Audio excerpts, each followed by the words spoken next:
ئەو کەسەی کە میراتە خوا حرام خۆرە، ئەگەر 1000 دیناریش بێ، ئەگەر پارەیە زیاتریش بێ، ئەگەر بستێ زەویش بێ کە داگیری کردووە بێگومان حرام خۆرە. چونکە ماڵی خوشک و براکانت، ماڵی برازا و خوشکە زاکانت بۆ تۆ حەڵاڵ نییە.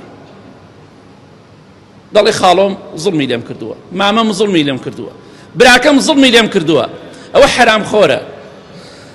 بێگومان پێغەمبەری خوا دەفەرمێ صلی الله علیه وسلم لە حەدیثێکی صحیح جامع صغیرە دەفەرمێ لا يحل مال امرئ مسلم إلا بطيب نفس منه. ماڵی مسلمان حەڵاڵ نییە بۆ تۆ ئیلا مەگەر لە دڵی دەرچێت. ئێمە لە دڵی دەرنەچووە، ئەڵێ گەردنی ئاسان ناکەم. خوشکەکەت، برازاکەت، کچەکەت، خوشکە زاکەت ئەڵێ گەردنی فڵان کەس ئازان ناکەم ماڵەکەمی خوارد، کەواتە ماڵەکەی تۆ حرامە، بۆ تۆ حەڵاڵ نییە، چونکە ئەوان لە دڵیان دەرنەچووە یا لە ڕوودا ماون پارەکە وەرگرن.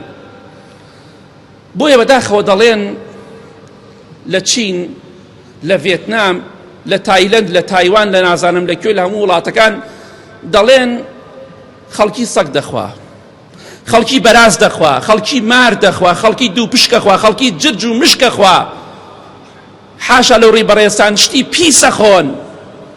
ئێمەش دەڵێین وڵاتی ئێمەش شتێکی تیای لەوان خراپتر، ئەوان ئەو شتە پیسانە دەخۆن کە حرامە. خەڵکی لای ئێمەش میراتە خۆن.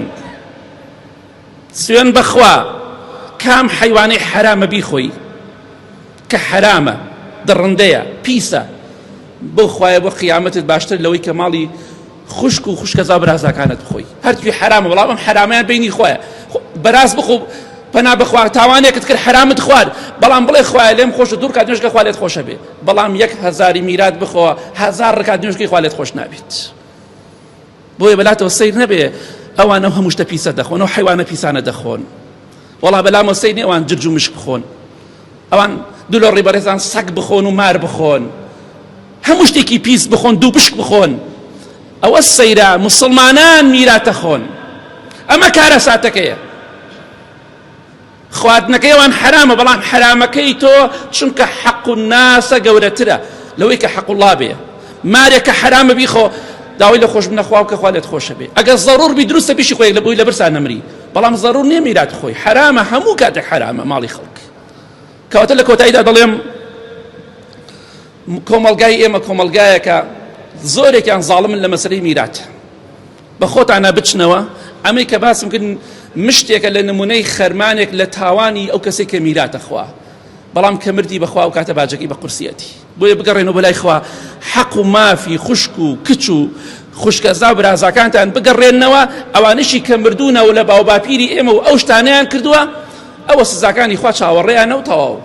ئێوە ئەتوانن ئێستا سزاکانیان لەسەر سوکەن، مافەکانیان بۆ خاوەنەکانیان بگەڕێنەوە، بۆی باوکتان و باپیرتان لەو زڵم و ستەمە نەجاتی بێ.